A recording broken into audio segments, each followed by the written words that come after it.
all you need to know. KNX 1070 News Radio.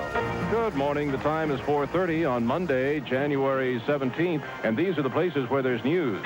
Washington, the nation. It was going to be a beautiful day that early morning in Los Angeles in 1994. It was a holiday, the end of a 3-day weekend. Most of the city was asleep, taking it easy. The Earth was awake, however, and on the move.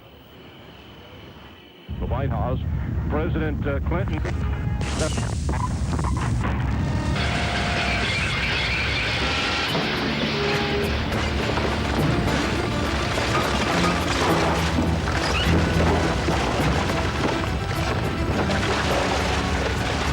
It's an earthquake. We're having an earthquake. Relax. Just stay right here. We're having an earthquake. Relax. 911. What is going on? Earthquake. Okay, and this is Jay Lawrence with radio station KFI. Ladies and gentlemen, if you just, what I can say is we've just experienced a real whopper here, especially here at the radio station. We're trying to piece everything together. What I can say is Los Angeles apparently just had a major trembler.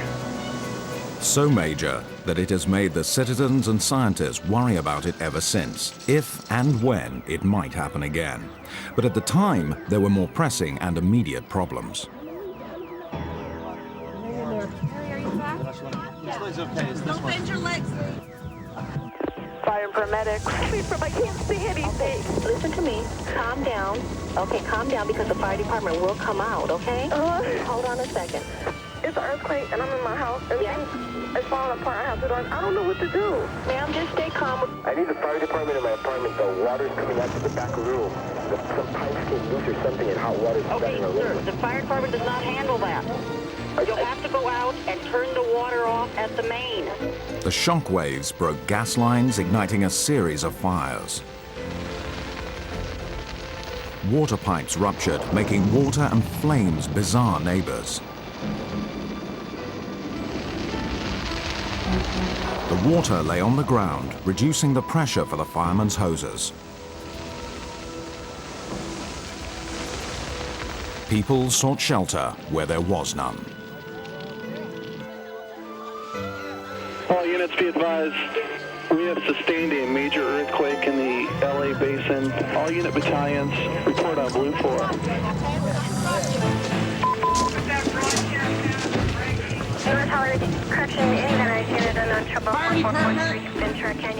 In darkness, rescue workers tried to find people unable to help themselves.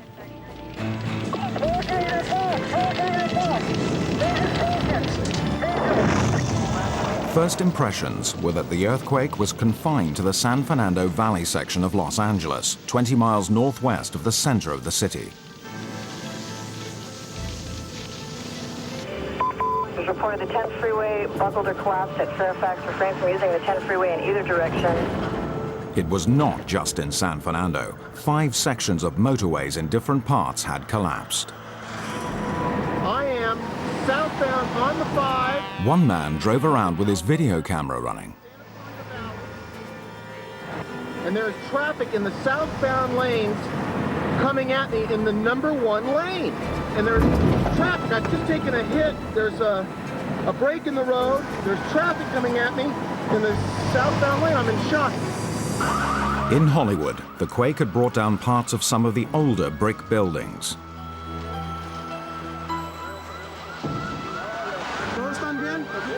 Power lines were ripped from their sockets throughout the whole of the Los Angeles metropolitan area, adding darkness to the confusion.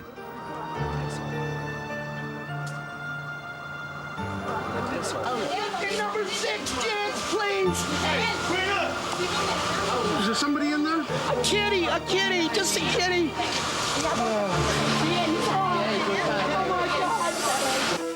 Fire and paramedics. I got people stuck trapped in the stockroom. The whole shelf came down. I got 2 girls stuck right now. All right, calm down. Give me the address. The nature of the problem? She's having her second heart attack. She's 80 years old and she's not breathing. Has the baby been born yet? No, it has not. Only as dawn broke could the full impact of the earthquake be appreciated.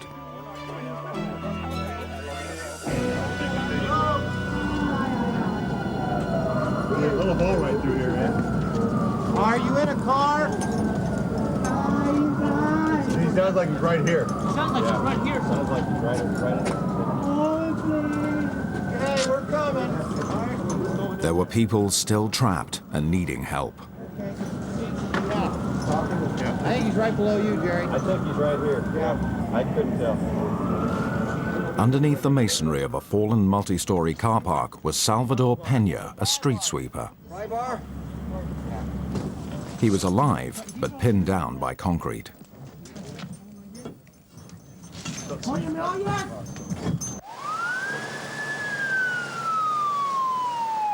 Reports of other troubles were coming in from all directions.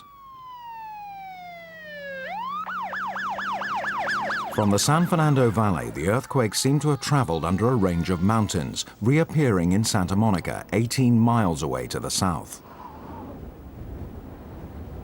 The widespread nature of the damage offered few clues about the epicenter of the earthquake.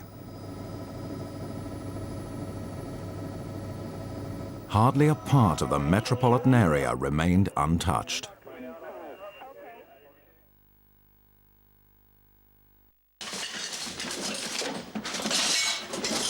This is KNX Los Angeles. Okay, we are getting some preliminary information here. This is a 6.5, struck at 4:31. This, according to Dr. Lucy Jones at the Caltech Seismology Lab. These are preliminary. Yeah, go ahead. She's not sure of a location, but she thinks that it may be in San Fernando Valley. Somewhere in the San Fernando Valley for a possible epicenter, which, of course, is POW, right in Los Angeles, in the Los Angeles city limits there. Like everyone else, the media wanted information. They turned to the California Institute of Technology and its Earthquake Research Center, but scientists there were initially in the dark. The earthquake was so powerful that it had overloaded the computer system monitoring the scientists' ground sensors. For now, the information that would reveal the exact location of the earthquake's epicenter was unavailable to seismologists like Lucy Jones. The waves from it came up and hit a lot of our stations at almost the same time, and it fit the pattern for microwave noise. Basically, the computer said, the ground is moving in so many places all at once. This can't be real. This must be a glitch in the microwave system, and threw it out. So when we got in there, instead of coming up with a location like we would hope to do, we often get a location within 2 minutes. Instead, we had the system saying, oh, nothing's happened. Well, yes, there was a bit of noise in the system. Nothing's happened. And we had to retrieve it. Oh, my gosh. No one needed sensors to feel the aftershocks. Okay, come on back, come on back, come on. There were dozens of mini earthquakes sending up dust storms in the mountains and valleys. The one time we do know when an earthquake's going to happen is immediately after a big event. We know there are going to be aftershocks. Aftershocks are earthquakes. It's our one chance to get our instruments out before the earthquake happens. The aftershocks and the resultant dust storms continued all morning. Each one provided an extra clue to where the seat of the earthquake was. By getting the location of the aftershocks very, very exactly, we can see the details of the fault that produced the earthquakes. And we had 10 technicians in the field within 2 hours after the earthquake, because if we didn't, we'd have missed the events. Within a few hours, the seismologists had also managed to retrieve the data initially lost by the computers. All the data pointed to the same fact. The epicenter of the earthquake had indeed been in the San Fernando Valley, directly under the community of Northridge, 23 miles northwest of Los Angeles city center.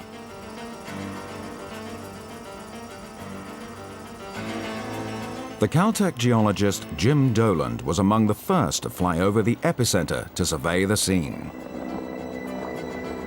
The morning of the earthquake, we went up in a helicopter to try to find surface rupture, which helps us greatly in understanding which fault broke in the earthquake, which we were trying to determine the day of the earthquake.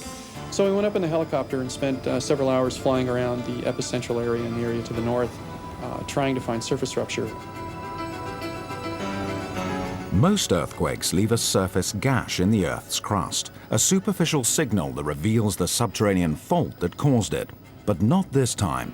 Doland couldn't find any surface rupture caused by the Earth's movement. so there were no clues to which exact earth fault was to blame. It's one of those unfortunate instances where we had to have an earthquake to find out where the fault that broke in the earthquake was. We didn't know that the fault that broke in the Northridge earthquake existed before the earthquake. The widespread damage left little doubt that Northridge was indeed above the center of the earthquake.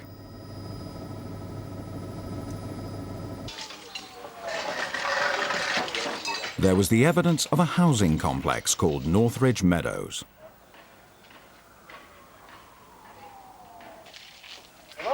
It had been 3 stories high. Now it was 2. Wait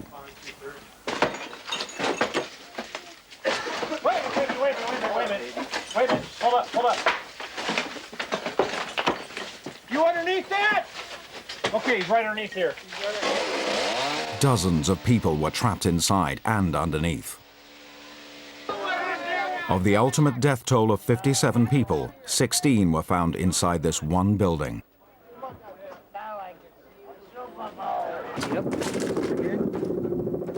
We were laying in bed and someone broke a window and we just managed to crawl out.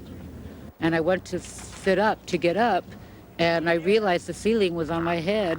I climbed down the balcony. I grabbed my wife, ran like heck to the center of the complex. And I was wedged between my mattress and the wall. And the mattress was up in the air and I couldn't figure out what it was doing there, why I couldn't push it back down. Got thrown out of bed, run downstairs. We was running through glass that we didn't know was there. There is no first floor anymore, it's gone. I think I was in shock. And I tell you the truth, had I not been knocked unconscious, I think I might have died of a heart attack. It was that frightening. You got a drop bag and all that? Oh, you're welcome. You're good. You're welcome. Yeah, glad we could help. You guys did that as me yesterday. Yes. You're welcome. A few miles from the Northridge Meadows apartments, rescue crews were still trying to rescue Salvador Pena from the collapsed car park.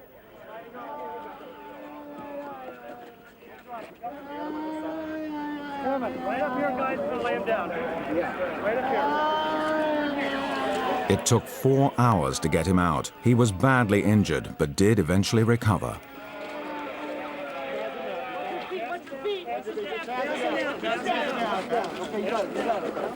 Everyone's initially very frightened, and then once the shock starts wearing off, you really want to know what happened. It's a very schizophrenic experience, a large earthquake. It's a very schizophrenic experience for a geologist or a seismologist who works on earthquakes, because on the one hand, the amount of energy that's involved in moving a chunk of the Earth's crust 10 miles thick, moving that thing 20 feet in a couple of seconds is mind-boggling, and it's extraordinarily fascinating. That's why we work on earthquakes, because they are so fascinating. On the other hand, when you're up in a helicopter flying around over Northridge the morning of the earthquake, looking at, derailed trains, buildings on fire, apartment buildings that have collapsed and obviously killed people, on a completely different level, on a human level, it's a devastating experience. So we're constantly trying to balance these two reactions to an earthquake. There was surface damage all over the place, but no rupture in the Earth's crust. Doland and his colleagues knew its absence meant only one thing. The earthquake was the work of a blind thrust fault. A fault that cannot be seen. It ruptures but does not break the Earth's surface. The Northridge shock started deep underground and stopped 5 miles from the surface instead of going all the way to the top. Nevertheless, that did not diminish its destructive effect.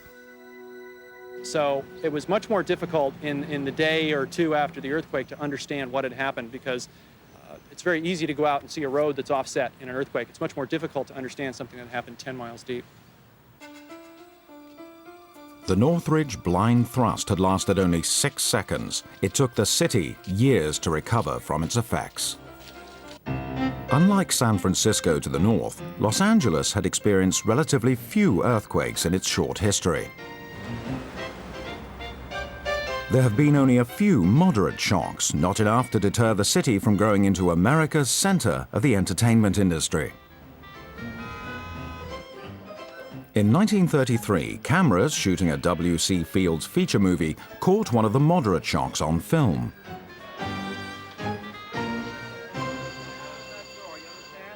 Man, you probably saved my life. Now what can I do for you? Take us to Shanghai. Shanghai? Yeah. What's the matter? Earthquake. Take your time, folks. Now, everybody walk easy. It's all right now. It's all right. All right. Okay. Everybody. The shock that shook up W.C. Fields and everyone else was an earthquake centered on Long Beach, 21 miles south of the city center. It was the first recorded in Los Angeles since it had become a community of any size. It caught the city off guard. The city fathers were unaware of the need for building codes and safety measures. 115 people were killed and many buildings were destroyed. It was the first indication that Los Angeles had been sighted above an active earthquake zone. All the same, seismologists at the time played down the risk. And for the following 40 years, they seem to have been proved right.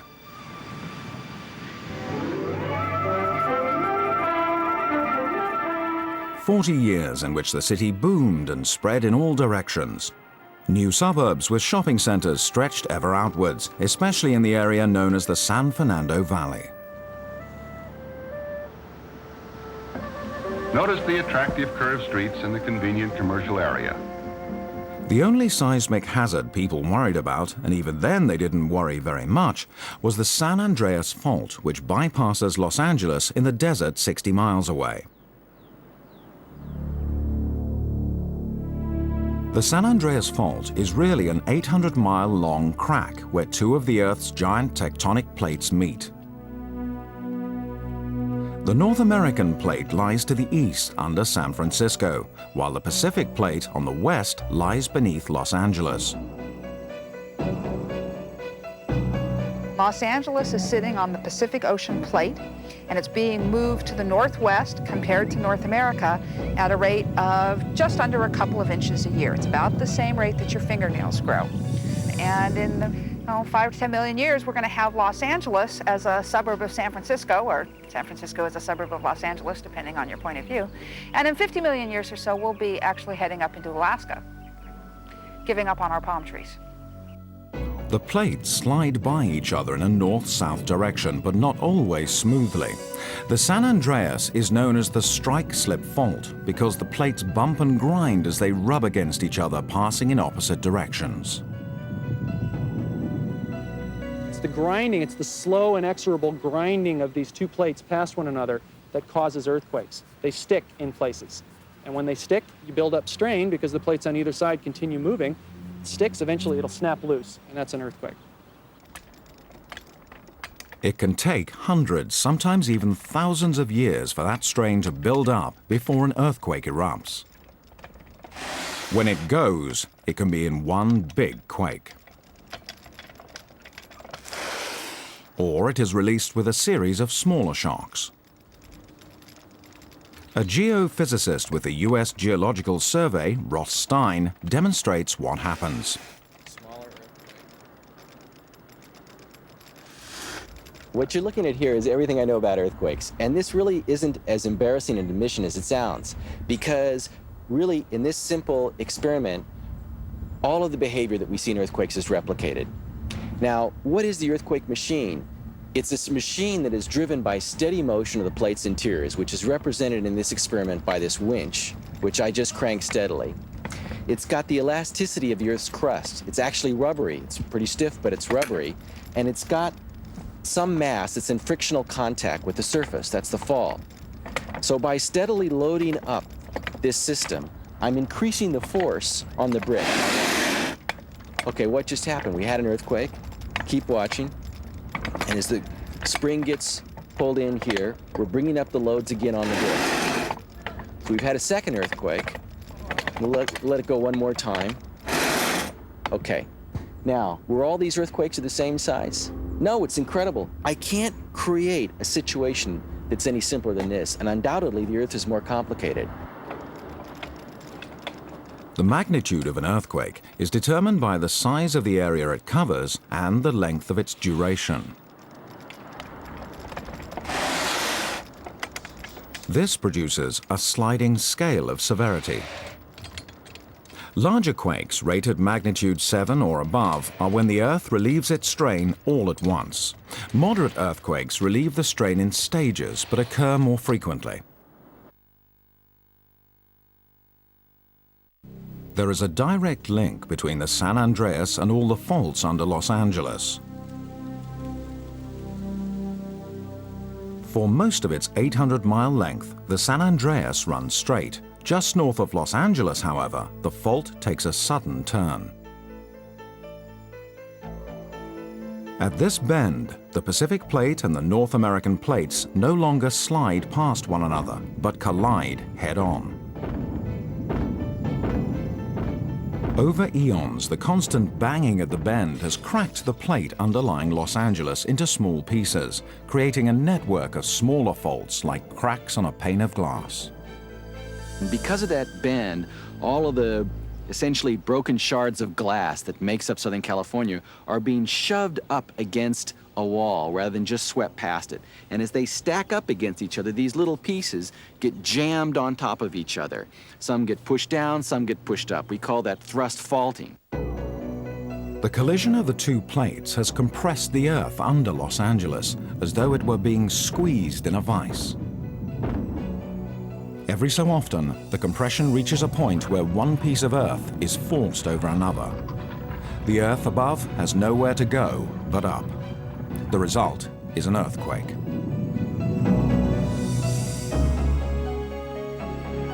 Over time, the thrust faults that produce these earthquakes have shaped California's topography. Earthquakes are what make California so wonderful.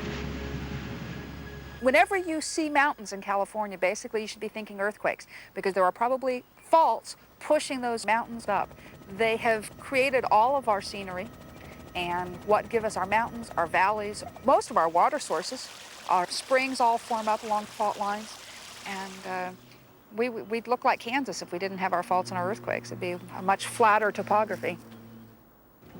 In the hills overlooking Los Angeles, geophysicist Andrea Donnelland is measuring how much the Earth moves because of the compression. For the first time, scientists are learning the extent to which LA's landscape is being squeezed. From that, they can then gauge how much the strain is being caused by the thrust faults underground. Eventually, such information should provide clues about when and where LA's next earthquake may occur.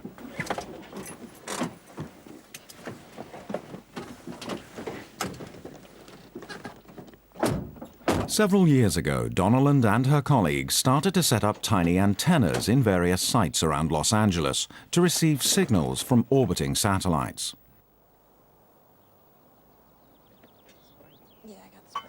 Donnelland regularly monitors the position of the satellites relative to her receivers on the ground. She can then fairly simply determine whether the distance between the receivers has changed. Recently, they have inched closer together. Ready? This part of the Earth is shrinking, an indication that there is greater pressure underground along the fault lines. We know the LA basin is shortening. We don't know where it's shortening or what faults are taking up that motion. If the strains are very high, if the Earth is moving very quickly, then we suspect that there's something going on. We know there's active tectonic deformation, and then we try to figure out what faults are responsible for that. This forecasting has already begun to prove its worth. In 1987, Donnelland and her colleagues detected pressure building in the mountains northwest of Los Angeles. For 6 years, the strain intensified. It looked like the region might be working towards an earthquake. 2 months before the Northridge earthquake erupted, she and her colleagues forecast a magnitude 6.4 event in the mountains northwest of Los Angeles, an area which indeed included Northridge. It looked like it was ready to snap because the strain was so high, which again means stress is building up, and also because there hadn't been an earthquake. And since the recurrence interval on these faults is 200 to 500 years, there hadn't been an earthquake in 200 years. We knew the earthquake could happen tomorrow or January 17th, or it could happen a century from now. We aren't sure, but it seemed as ripe as any area in Southern California to break. After the Northridge quake, Donnelland used the satellites to confirm that the thrust faults had raised the surface. The Northridge quake had indeed forced the ground upward, adding more than a foot to the mountains surrounding the northern edge of the city. Most of the mountains that ring Los Angeles sit on active thrust faults. Until recently, these mountains, or folds as geologists call them, were thought to grow very slowly, perhaps by only a few millimeters a century. But 2 recent earthquakes can cast doubt on that. A couple of earthquakes dramatically changed our mind. In 1980, there was a magnitude 7.3 earthquake in Algeria at a place called Elysian. What happened in that earthquake was we had one of these dipping faults, and we actually saw the fold forming above this fault grow as much as 15 feet during this earthquake. And it was very clear from this earthquake that folds did not always grow slowly by creeping up. And in fact, they could grow episodically in jumps during really big earthquakes. That point was hammered home 3 years later by the 1983 Coalinga earthquake in Central California. That was an earthquake of magnitude 6.5, essentially the same size as Northridge, in an area where nobody thought a large earthquake could occur. It was on a blind thrust fault. It was the first time that a blind thrust fault was known to cause earthquake damage in California. When the fault erupted, it did not break the Earth's surface and was not visible beneath the hills or folds outside of the town. So the fault's down here, the fold's above it. The only thing we see at the surface is the fold. We didn't see the fault. People did not appreciate this as a seismic hazard.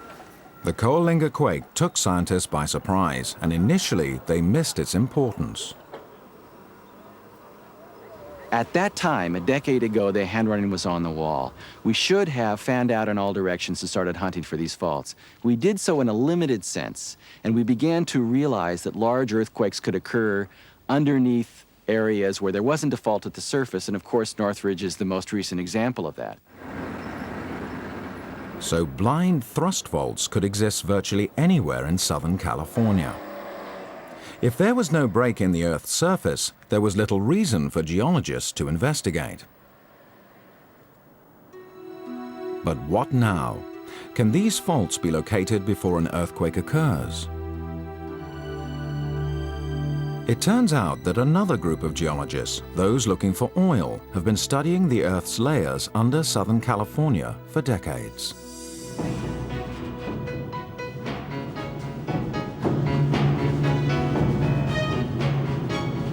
Before Los Angeles was so big, petroleum geologists scoured the area in search of oil, sending down shock waves and producing hundreds of seismic maps of the Earth's crust. For years, they have known that petroleum is trapped in pools underneath the land that is folded into gentle hills. Been a lot of oil prospecting in California, particularly in the LA basin, in urban LA, and produced billions of barrels of oil. That actually was good news. If you think about it, oil's less dense than water. It's going to flow up as high as it can go, and it'll typically flow up into the core of these folds, which we call anticlines. The hills filled with oil were created by earthquakes along blind thrust faults. Tom Davis and Jay Namson are oil geologists who spent years making underground maps of Southern California.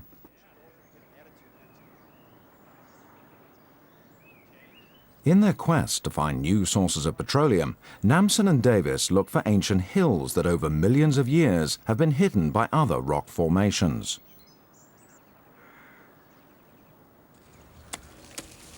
Erosion may have made the landscape appear relatively flat, disguising the source of oil and the earthquake hazard underneath. This was a very novel idea for the earthquake community, that there could be large earthquakes on faults that don't come to the surface. And to us, we had already been predicting those things throughout California. We just didn't realize the impact that it would have on seismic hazard studies in Southern California. Okay, that'll be location 1. To confirm their theory about hidden hills and the faults beneath them, the two geologists needed to know what the Earth looked like from the inside out. They gathered information from both above and below the ground. Rock samples and the findings of sound waves on the Earth's subterranean structure helped them to compile pictures of cross-sections 15 miles below ground. The pair found blind thrust faults in areas never considered to be at risk from earthquakes. And one of those blind thrusts appears to run directly under central Los Angeles. The moment of realization of this large fault under Los Angeles came when I really got all of the well data together, and to me it meant something as far as there had to be a very active large thrust under downtown Los Angeles that no one knew about. He had never imagined Los Angeles could sit atop such a large and potentially dangerous fault.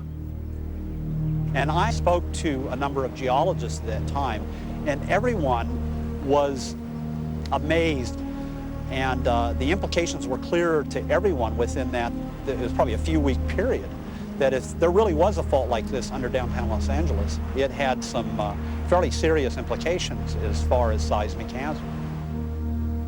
Davis originally called his discovery Fault A. It was later renamed as the Elysian Park Fault.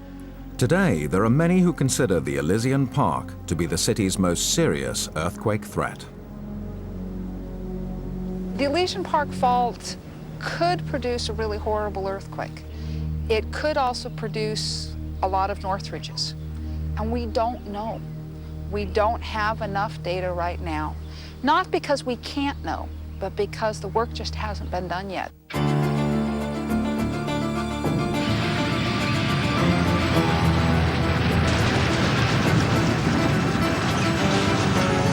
In 1987, just a few months after the Elysian Park Fault was discovered, Los Angeles got a taste of its destructive power. A small section of the massive fault shook just 18 miles from central Los Angeles in the suburb of Whittier.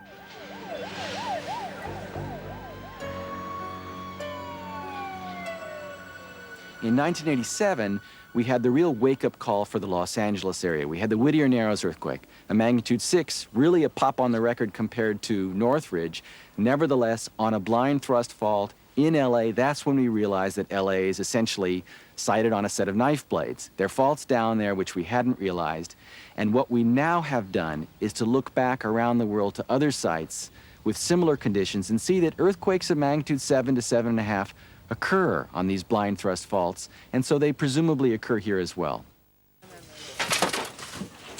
Los Angeles woke up with a jolt to the danger of earthquakes. It was clear the entire city was crisscrossed underneath with blind thrust faults. Even a moderate earthquake along one of the faults could be highly destructive.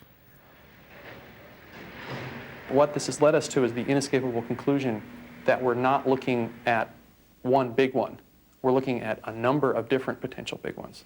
And I think that does represent a shift in the way we've appreciated seismic hazards in LA in the past few years.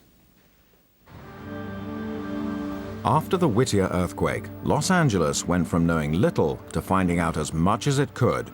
Today, experts believe that the city sits atop as many as 100 active earthquake faults, some of them lying beneath the most famous real estate in the country.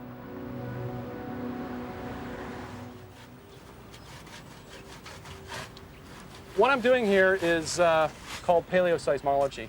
Effectively, that just means the history of earthquakes, or the earthquake history of a specific fault. What we do is we dig trenches like we're in right now, and look for beds that have been offset by earthquake faults. And we try, from various patterns that we see in the way they're offset, we can determine where earthquakes have occurred in the sedimentary record that we're looking at. The beds Doland examines are actually layers of the Earth's crust, piled up over millions of years. Occasionally, there are visible deposits of charcoal left over from ancient brush fires. During an earthquake, a fault forces the land upward and knocks the layers and the charcoal out of alignment. By dating the deposits of charcoal within each offset layer, Dolan can determine how long ago they were displaced by an earthquake. By doing that, by getting the age on these deposits, we can develop a history of movement on these earthquake faults by how the beds have been offset. This information gives Dolan an idea how frequently faults tend to erupt, and that he hopes will help him to forecast future earthquakes. Many of the faults under Los Angeles have not moved violently for several thousand years and appear overdue to do so. High levels of stress may be building up under the city. Eventually, that pressure will be released in one of two ways. Either we can have a number of Northridge-sized, San Fernando-sized, magnitude 6.7, moderately large earthquakes, or we can have a much larger, although much less frequent, earthquake, possibly magnitude 7 or larger, on one of these faults within the metropolitan area. Both of those scenarios are equally plausible given what we know about faults in LA at the present time.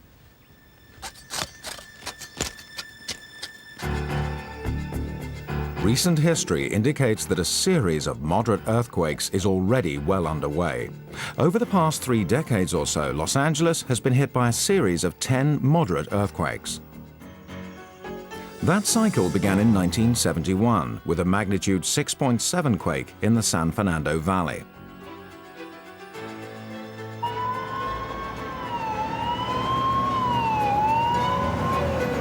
It was the first significant earthquake to hit Los Angeles since the Long Beach disaster in 1933. It was followed by a cluster of 9 more earthquakes, including the one in Northridge. We are averaging 1 damaging earthquake in Los Angeles every year for the last 6 years. And we don't know what that means. We don't know why it's happening, but it is happening. And when you have a lot of earthquakes, you tend to have a lot of earthquakes, which means that as long as we continue at this rate, we've got to say our chances of another earthquake in Los Angeles in the next few years are pretty good. Ross Stein thinks it's possible that one earthquake may help to set off another. Quakes relieve stress along the fault where they occur. Stein wonders if that stress somehow transfers its energy to other faults nearby, pushing them even closer to their own breaking points. He created a computer model of LA's recent earthquake cluster to illustrate how stress seemed to move after each event. What emerged was a butterfly pattern that seemed to suggest both cause and effect among the quakes. Now in this picture, we're plotting regions where the stress dropped in purple and places where the stress rose are red. And you can see that the stress dropped on the San Fernando Fault itself, but the stress has been transferred to its surrounding in this butterfly pattern.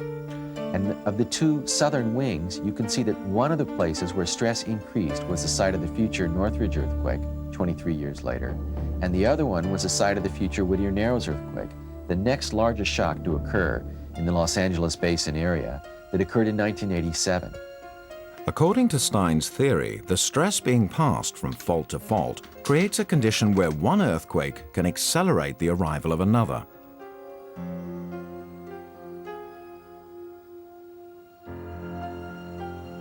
Now, are any of these stress changes enough to cause an earthquake? No.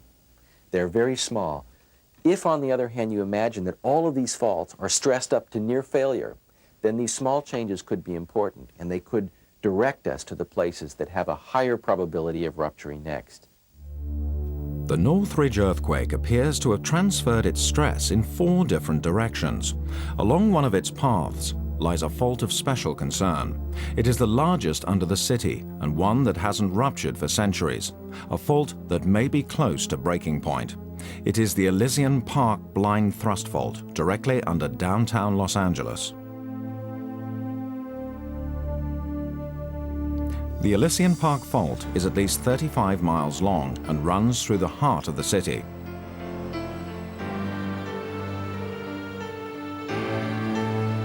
It could shift in sections, causing a series of smaller quakes.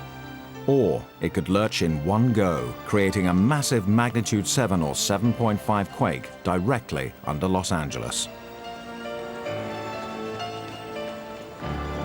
The possibility of a magnitude 7.5 earthquake occurring directly beneath metropolitan Los Angeles the consequences would be truly devastating. Remember that for every unit of 1 you go up on the magnitude scale, you're releasing more than 30 times more energy. A magnitude 7.5 is 32 times more powerful than a magnitude 6.5. So a magnitude 7.5 earthquake underneath metropolitan Los Angeles would just be enormously more powerful and enormously more destructive than a Northridge type earthquake. The possibility of such an event spurred the state of California into commissioning a study to consider what emergency crews might face. Its finding? 5,000 people might die. Damage could be up to $100 billion. Dick Andrews is director of the Governor's Office of Emergency Services. He makes a point of trying to get potential disasters into perspective.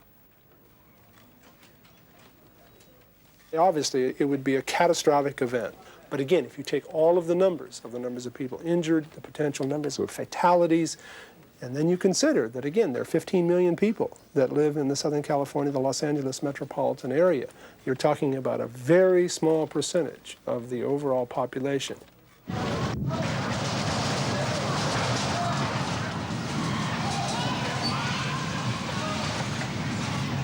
This is how the Loma Prieta earthquake outside San Francisco looked in 1989. The shaking at the epicenter lasted for approximately 12 seconds. A magnitude 7 quake under downtown LA would shake twice as long. And that means that a building that is fatigued by being shaken for a short period would be much more threatened by that longer period of shaking. So the difference is probably most important in the duration, how long everything is exposed to that strong shaking, as opposed to the shaking itself being stronger. The impact upon Los Angeles skyscrapers is hard to gauge. They are built to comply with the nation's strictest building codes and are constructed with steel frames that used to be thought flexible enough to withstand any kind of shaking. That may not be the case. The Northridge earthquake revealed a slight yet potentially disastrous problem. After the quake, welded joints holding together the metal beams were found to be cracked in over 100 steel-framed buildings. John Hall, a structural engineer, was among the first to realize what this means.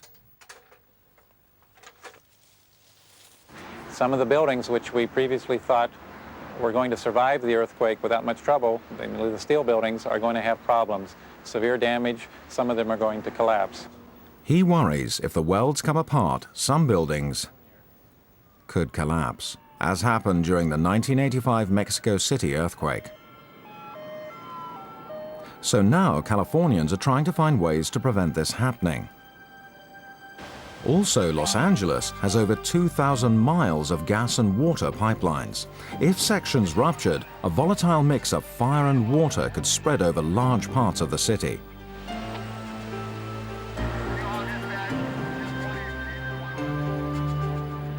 Southern California's coastline would face a different kind of hazard, along the lines of what happened in the seaside community of Niigata in Japan in 1964, when it was hit by a magnitude 7.4 earthquake. Such an earthquake could churn LA's beaches and shoreline into a sea of mud, endangering hundreds of buildings and homes. According to the study commissioned by the state, 750,000 people could be left homeless by a magnitude 7 earthquake along the Elysian Park Fault.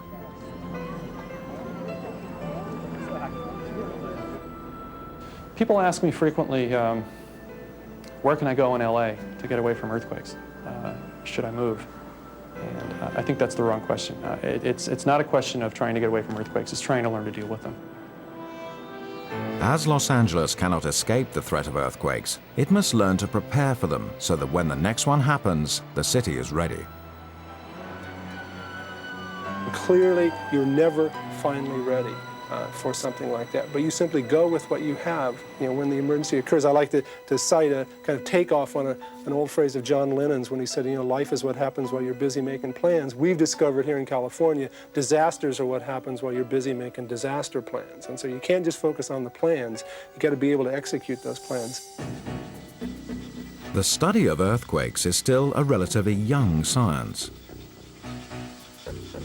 What little is known about the Earth's seismic secrets comes largely from earthquakes in the past and the clues each left behind. So we feel like we're on the hunt of a process of which we know too little about. And Northridge is really continuing that story. Maybe we've seen a structure by which we can fit together this sequence of large earthquakes that we've had. Maybe not. We're sniffing around, but we're terribly short of all the clues that we need. In a sense, we've got a few cards, but we're never dealing with the whole deck. Each tremor brings a little more understanding, not just in Los Angeles, but in earthquake zones throughout the world. Many of the major cities of the world are located in sedimentary basins similar to that of Los Angeles and may also be having problems with blind thrusts, and they just haven't had the study to figure that out. So we have the potential here for helping not only Los Angeles, but the rest of the world. Science expands its understanding at roughly the same pace that seismic pressure continues to build underneath Los Angeles. In Southern California, now the world's seismic crucible, where men and nature aspire to outwit each other, the question is no longer if, but when the earthquake will strike.